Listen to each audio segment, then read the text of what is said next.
Então você decidiu que quer aprender a improvisar, mas não sabe se é importante aprender os licks de improviso no violino? Vamos falar um pouco sobre isso.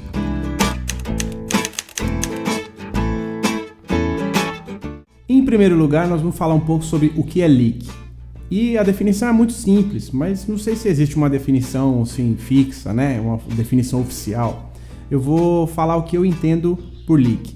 Lick são pequenas melodias, pequenos padrões que você utiliza em determinados estilos musicais, como se fossem as palavras de um idioma. Então vamos supor que você esteja querendo aprender um idioma novo e esse idioma tem palavras, né? Então o que você tem que fazer é aprender essas palavras.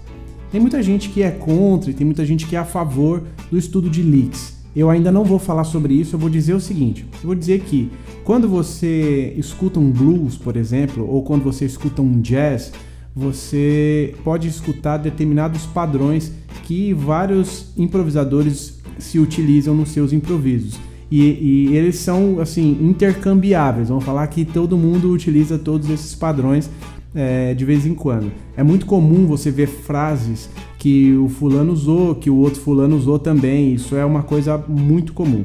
Então, o que são os licks? Resumindo, são palavras de um idioma, né? No caso, o idioma da improvisação.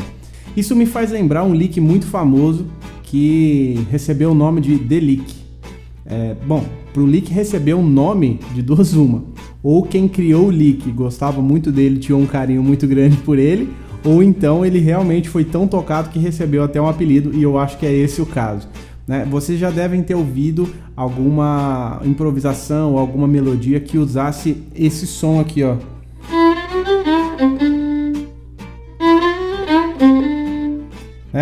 Esse lick é o The Lick.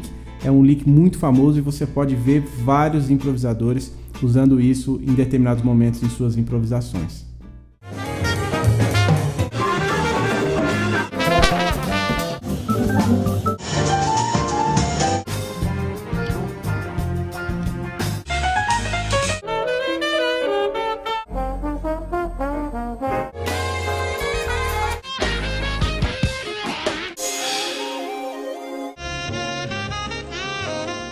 Muita gente é contra o estudo dos licks e o argumento de quem é contra geralmente vai em torno de que quando você estuda lick você fica mecânico, quando você estuda lick você perde a sua essência, perde a sua personalidade. E por um lado eu até entendo o que essas pessoas querem dizer. Tem gente que tem dificuldade de ser criativo se tiver aprendido um padrão, né? E os licks na verdade são padrões. Só que geralmente essas pessoas não são contra padrões, por exemplo, padrões de frases em cima de acordes ou padrões de escalas pentatônicas.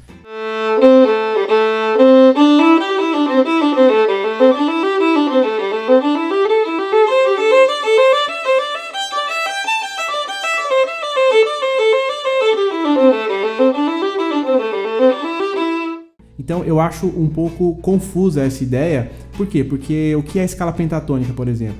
É um padrão, né? E quando você estuda muito um tipo de padrão, é natural que o seu dedo procure esse padrão que já está mais pronto quando você for improvisar. Então eu também entendo isso. Então eu acho que, de fato, todo tipo de padrão é um pouco perigoso. Por quê? Porque a gente pode se acostumar com os padrões e deixar a criatividade de lado, sem um equilíbrio, vamos falar assim, né? Agora, eu não posso ser contra comer porque alguém vai comer até estourar, né? Eu sei que alguém vai comer até explodir, então eu sou contra comer, eu sou a favor de passar fome, né? Pelo contrário, eu acho que a gente precisa de equilíbrio entre essas duas coisas. Eu não vou comer até explodir, mas eu também não vou passar fome. Então eu não vou estudar só licks, né? E também não vou matar minha criatividade ou enfim, eu vou ter equilíbrio entre o estudo dos padrões e a minha área criativa, né? Então não vou fazer nem só um e nem só outro. É bom ter essas ferramentas quando você precisar, mas essas não podem ser as únicas ferramentas sem a sua personalidade, sem aquilo que você está sentindo no dia. Isso é extremamente importante e eu acho que a gente precisa saber dosar essas duas coisas. Quando a gente estuda muitos padrões, seja lá qual for o tipo de padrão, de fato nosso dedo vai buscar isso e a gente acaba ficando previsível, vamos falar assim. Eu tava lembrando do solo que eu fiz no desafio Canto da Praia, com a música Incompatibilidade de Gênios. Não sei se vocês viram, não sei quem viu, mas foi um desafio que o Hamilton de Holanda e o João Bosco fizeram para que você gravasse a música Incompatibilidade de Gênios e improvisasse em cima dela. E eu gravei esse desafio, né? E usei algumas frases, e eu tava lembrando do improviso, e eu consigo reconhecer pelo menos 2 frases que eu usei, que me inspirei em outros músicos, improvisadores que fizeram as mesmas frases.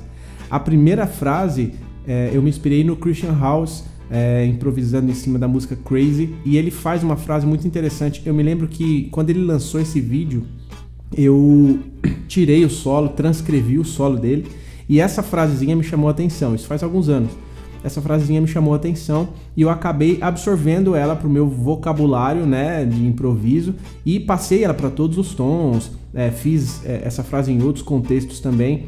E coincidentemente, o tom do Canto da Praia é o mesmo que ele usou na música. Só que um é Dó maior, outro é Dó menor, mas o dedilhado fica muito parecido. E eu acabei usando e, enfim, achei que ficou bem legal.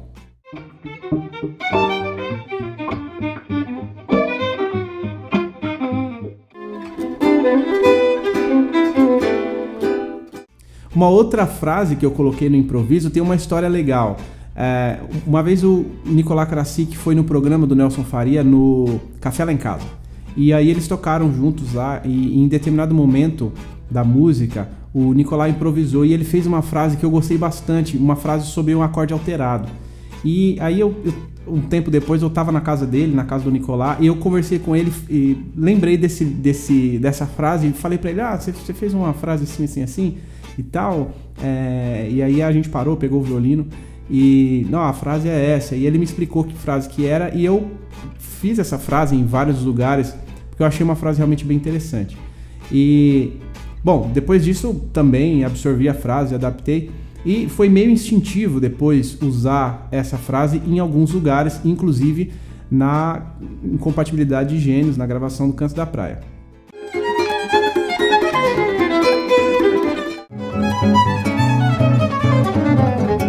Um tempo depois, eu estava ouvindo uma gravação do DJ Lockwood tocando Misty.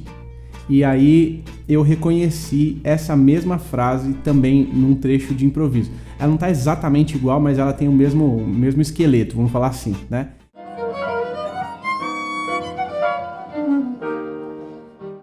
E aí eu achei super interessante, por quê? Porque eu copiei a frase do meu professor, que provavelmente copiou do professor dele também, né? Eu fazia aula, na época eu estava fazendo aula com o Nicolás, e o Nicolás tinha sido aluno do Didier, então ficou meio tudo em casa, assim, e eu achei super legal ver as influências, né? Que muito do que a gente toca tem a ver com o que a gente ouve. Então, é impossível estar imune às influências. A gente não tem como estar alheio às coisas que a gente escuta. Naturalmente, a gente vai absorvendo esse fraseado, a gente vai absorvendo essas coisas. E o que a gente precisa fazer é ser consciente. É por isso que eu sou a favor do estudo de leaks. Porque eu acho que você estudar conscientemente o leak faz com que você escolha usá-lo ou não. Quando você não faz um estudo consciente, você, por ouvir muito determinado estilo musical, acaba absorvendo aquilo de qualquer forma. Só que você fica no inconsciente sem saber o que você está usando. E eu não gosto muito de não ter controle sobre o que eu estou fazendo. Então, se eu pudesse resumir, é importante fazer um estudo de licks para improvisar no violino? Eu acredito que sim. Ao mesmo tempo que você corre sim um sério risco de você ficar mecânico, por outro lado, você tem controle sobre as ferramentas que você vai usar em favor da sua criatividade. Então, se você tiver equilíbrio, você conseguir continuar sendo criativo, mesmo estudando determinados padrões, eu acho que você vai ter um ganho muito rápido. Além do que, eu acho que o leak é o caminho mais curto para te aproximar de determinada linguagem, determinado estilo que você deseja tocar. Então, se eu pudesse recomendar, aprecie com moderação.